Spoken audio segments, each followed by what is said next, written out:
आजच्या या कार्यक्रमामध्ये उपस्थित असलेले मिसेस सुधा मूर्ती, श्री पवारसाहेब, श्री दीपक टिळक, श्री रोहित टिळक यांच्या कुटुंबातील सर्व मंडळी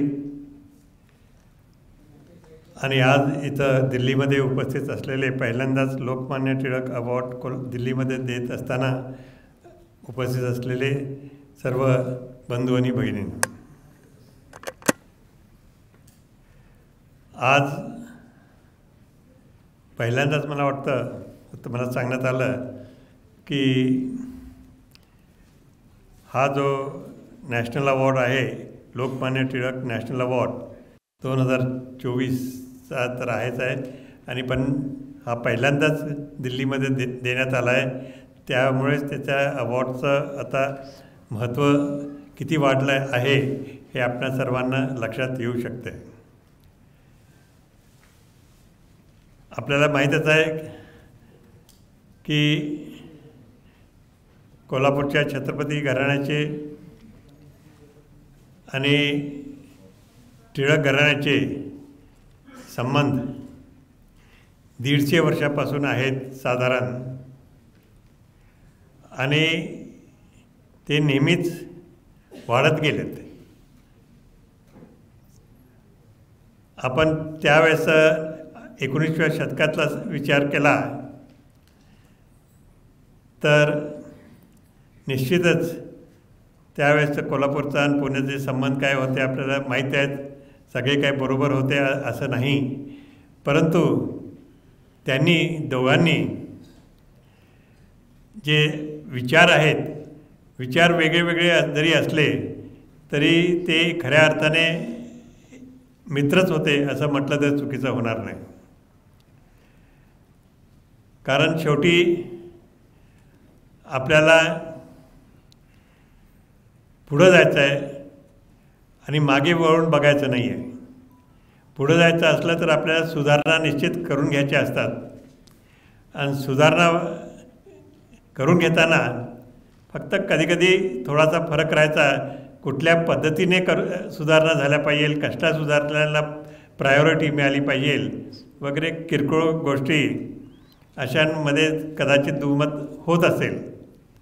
परंतु ओव्हरऑल जर पाहिलं तर त्यांना दोघांनाही पुढं जायचं होतं. भारताच्या दृष्टिकोनातून पुढं जायचं होतं. भारताला स्वातंत्र्य मिळणार हे सगळ्यांना काळ्या दगडावर रेख होती लिहिलेली, आणि कधी ना कधी आपल्याला हे मिळणारच आहेत, त्यात काही प्रश्न नव्हता. अशा तऱ्हेने या दोघांचा संबंध पूर्वी होता, आणि तोच मला वाटतं जयवंतराव टिळक साहेबांच्या टाईमला तो, आणि पुन्हा एकदा आपण ते पिक्चरमध्ये आले, जयवंतरावांचे आणि शहाजी महाराजांचे संबंध जवळचे होते. आणि ते खऱ्या अर्थाने म्हणजे असं जेव्हा शिकार अलाउड होती, शिकारीच्या कॅम्प्समध्ये जयवंतराव टिळक, मिरजचे राजेसाहेब हे सुद्धा महाराजांकडे नेहमी यायचे, आणि त्या निमित्ताने आमची त्यांची ओळख होत गेली वेळोवेळी. आणखीन आत्ताही या पिढीमध्ये रोहित आणखीन आमची ओळख आहेच आहे, दीपकरावची तर पूर्वीपासूनच आहे. अशा तऱ्हेने हे दोन्ही घराणे एका दिशेने चालणारे, कारण सुधारणावादी दोघंही आहेत. आपल्याला माहीतच असेल की डेक्कन एज्युकेशन सोसायटी जेव्हा स्थापन झाली तेव्हा कोल्हापूरकडून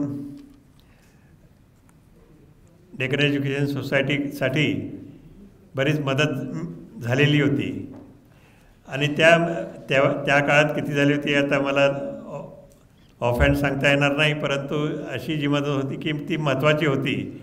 आणि त्यातूनच शिक्षणाचा दृष्टिकोन हा जो तयार झाला, शिक्षणाच्या द्वारे आपल्याला प्रगती करायची आहे, हे दोघांचे लक्ष एकच होते असं म्हटलं तर मुळीच चुकीचं होणार नाही. आणि म्हणूनच त्यांचं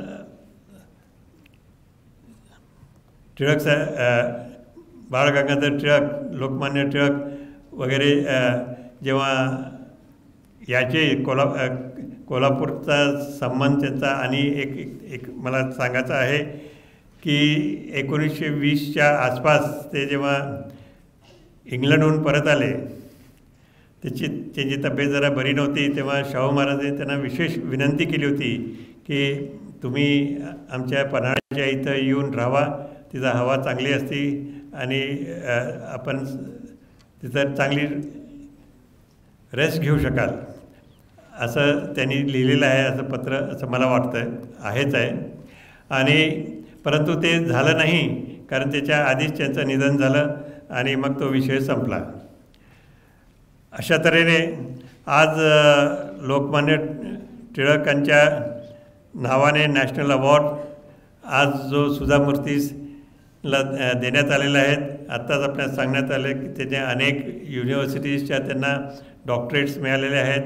एवढ्या डॉक्टरेट्स मिळाल्यात की त्या आपण सहजासहजी मोजूसुद्धा शकत नाही. अशा तऱ्हेने त्यांनी एम्फोसिससाठी जे नारायण मूर्ती साहेबांच्या बरोबर जे कार्य केलेलं आहे, त्यांना सपोर्ट एवढा जो दिलेला आहे तो विशेष आहे.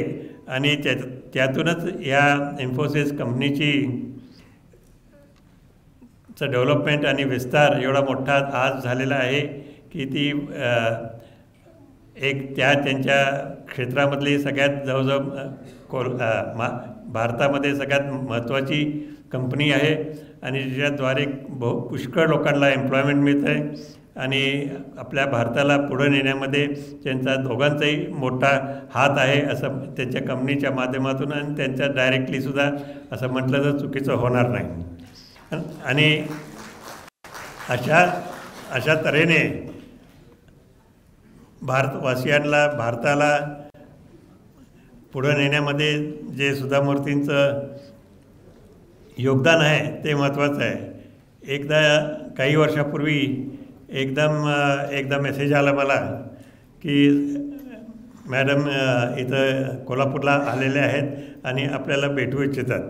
तर मी म्हटलं इट्स अ ग्रेट ऑनर. आणखी त्यांना लगेच निरोप पाठवला. त्या आल्या आणि पहिली भेट आमची कोल्हापूरला झाली.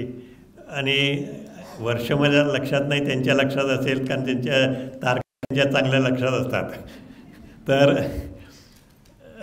अशा तऱ्हेने त्यांची पहिली ओळख नारायण मूर्ती साहेबांची तर माझी झाली नव्हती, पण आज त्यांना बघून अत्यंत आनंद झालेला आहे. आणि त्यांनासुद्धा माझ्या या प्रसंगी त्यांच्या सुधा मूर्तींना जो लोकमान्य टिळक अवॉर्ड देण्यात आला त्या प्रसंगी त्यांना अभिनंदन त्यांचंही केलं पाहिजे, दोघांचंही अभिनंदन केलं पाहिजे. अशा तऱ्हेने योग्य व्यक्तीला आपण आता national award, Lokmanya Tilak national award दिला आहात, त्याबद्दल या संस्थेचे सगळे संचालक यांचे मी मनपूर्वक अभिनंदन करतो. आणि त्यांनी आम्हाला सर्वांना इथं दिल्लीमध्ये या कार्यक्रमासाठी बोलावलं त्याबद्दल त्यांचे सर्वांचे आभार मानतो. उपस्थितांचे सगळ्यांचे आभार मानतो आणि धन्यवाद देऊन मी आपली रजा घेतो. जय हिंद, जय महाराष्ट्र.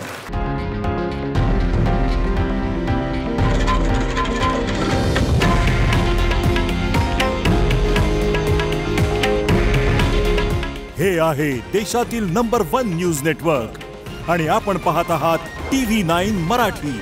काळजी तुमची, हित महाराष्ट्राचं.